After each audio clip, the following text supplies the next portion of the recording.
Shalom, giving all praises, honor, and glory unto Yahweh, Bahashem Yahawashi, Bahashem Rahakodash. Double honors unto the elders and apostles of Great Millstone at Woolwell.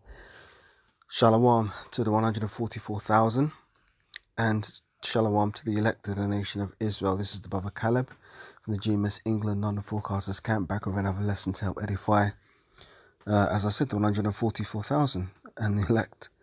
So I like to start my videos by saying that we are the real Hebrew Israelites, and the real Israelites are so-called Negroes, Latinos, Hispanics, Native Americans, West Indians, West Africans predominantly, but you will find Israelites that do look like the other nations, because we as a people have been scattered among all nations through our various captivities. But if your seed line by your forefathers goes back to the man in the Bible that was named Israel, then you too are an Israelite, no matter what you may look like, because Numbers 1:18 tells you that your nationality is determined by the lineage of your forefathers. So this is going to be a very short and direct lesson to the point. The topic of this lesson is based around Revelation 3 and verse 10. It says,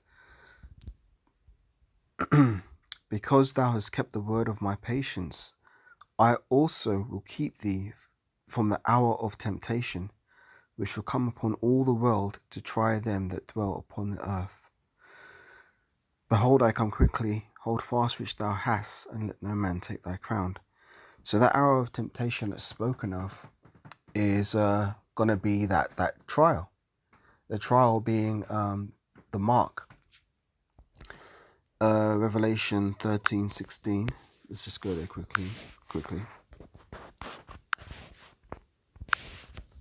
It says, and he causeth all, both small and great, rich and poor, free and bond, to receive a mark in their right hand or in their foreheads, and that no man might buy or sell, save he that had the mark, or the name of the beast, or the number of his name. Here is wisdom. Let him that have understanding count the number of the beast, for it is the number of a man, and his number is 666. So that hour of temptation will be when Esau institutes the mark, and basically the vast majority of the people on this earth are going to be fail the temptation, and they're going to take that mark. But the elect are not going to fail that trial. But the reason why I want to get into Revelation 3 and verse 10 is because you don't want to be that guy who's wants to get his shit together at the 11th hour. You know, you don't want to be that guy who's thinking, yeah, well, I can just ride it out until Jacob's trouble, and then I'll start getting serious, because that's the wrong approach. Because really, the trial started as soon as you came out your mother's womb. You know, what manner of man are you? And the trials are basically the tests we go through every day. So if you're failing those spiritual tests by fucking up and making poor decisions, or essentially fucking up, making poor decisions, and failing to be able to overcome your inner demons, and you keep falling into, you know, pitfalls of temptations, like you keep losing the spiritual battle now, how do you expect the Lord to defend you in that time? You see, we need to prove ourselves now, because obviously the hour of temptation is going to come, and obviously that's when it's going to be known who's who.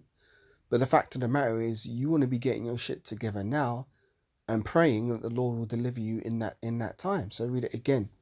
It says, because thou hast kept the word of my patience. So what's the word of the Lord's patience? This gospel.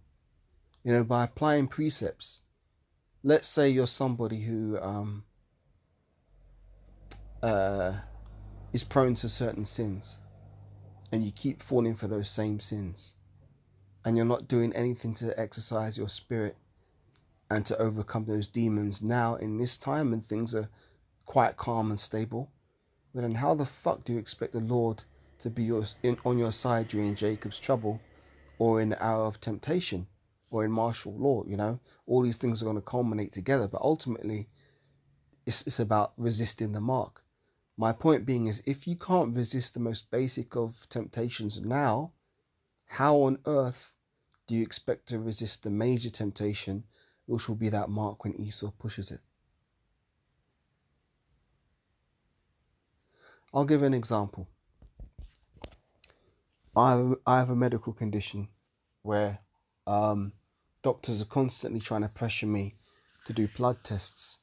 I refuse them. I've refused them since 2018. Why?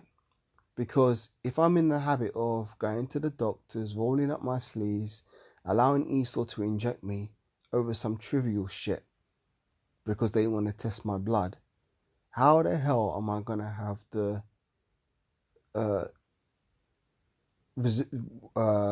fortitude to resist when Esau pushes the chip? You know, they're tempted, oh, well, it's just a little injection, it won't hurt, and, you know, it's just a little scratch. I made a decision in my mind. I thought, you know what? I'm shutting all that shit down. I'm not letting Esau come anywhere near me with a needle if I can avoid it. You know, I'm not going to be, oh, well, you know, it's just a simple blood test. Blah, blah, blah. No, man, the scriptures clearly say you're not supposed to have any cuttings in your flesh, nor print any marks upon you. So you know what? I decided to stand on the side of faith and say, look, you know what, man, I'm resisting this from now. Now, Lord willing, I'm of the hopeful elect, and the Lord will indeed fight for me in that day during the hour of temptation and preserve me from the perils, i.e. taking that mark. But the point of the matter is that I'm exercising resistance now and not waiting till, oh, well, the chip's on the news, Esau's just about to push it, let me try and get right now. No, it doesn't work like that. It's like, you know, spiritually you've got to be strong, and I'm just using that as one example. But the more you resist the devil, the more he flee from thee. The more you give in to him, the more he's going to ride your back and start whispering in your ear, all manner of temptations, man. And I just used that example I just used there as an example. But there's many temptations. This is why I'm saying brothers need to get their shit together now. This is the grace period, as we know. But, you know, it's not an excuse to just, oh, well, you know, I'll just sit on my hands and chill out, and then when I see shit get real, when martial law starts, that's when I'll start taking this truth seriously. Nah, man. Playing fucking games, man. And you're essentially tempting the Lord by doing that, man. There's a reason why the nukes haven't started flying yet. There's a reason why the chip hasn't been implemented yet. Now we know, according to prophecy, that's because the elect need to be sealed.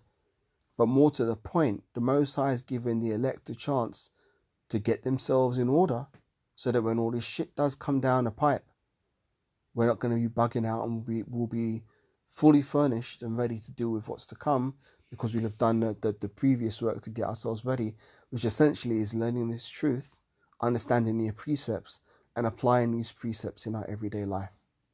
So as I say, man, just because it seems calm at the moment, it doesn't mean that things aren't going on in the spirit, especially in your own personal life. And your own personal life is something that is between you and the Lord. You know, no brother's going to be with you 24/7, 365 to see what's going on with you. You need to be strong within yourself, spiritually.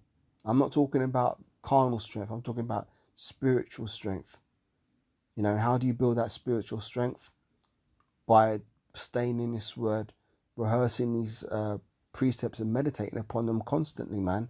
Because the more you have these precepts in your mind, the less likely you are to make stupid decisions which are contrary to the desires of the Most High. It's very important to get our houses in order now, man. And when I say get our houses in order, meaning get our minds right. Because the shit is going to come, and it's not going to be time to fucking have practices and rehearsals when things start kicking off. This is the dress rehearsal. This is the time to rehearse it till you get it right, because soon come the real thing's gonna come, the real deal, the real test is gonna come. And if you're not ready, man, that's your ass. So as I said, I didn't want to make this too long of a lesson, but the whole point is to, at the end of the day, take this truth seriously, man, because your life depends on it. It really does. I mean, when you really put it into perspective, this really is all that matters, man.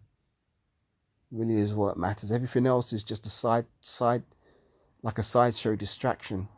This is the main event. So Lord willing, that was edifying. So with that, giving all praises, honor, and glory once again unto Yahweh, Bahashem, Yahweh Shai, Bahashem, Rachakodash, double honors unto the elders and apostles of great millstone at well. Shalom to the 144,000 and to the elect of the nation of Israel. I'll catch you on the next lesson, Lord willing. Shalom for now, water bubble ball. Welcome, Inshallah. Shalom.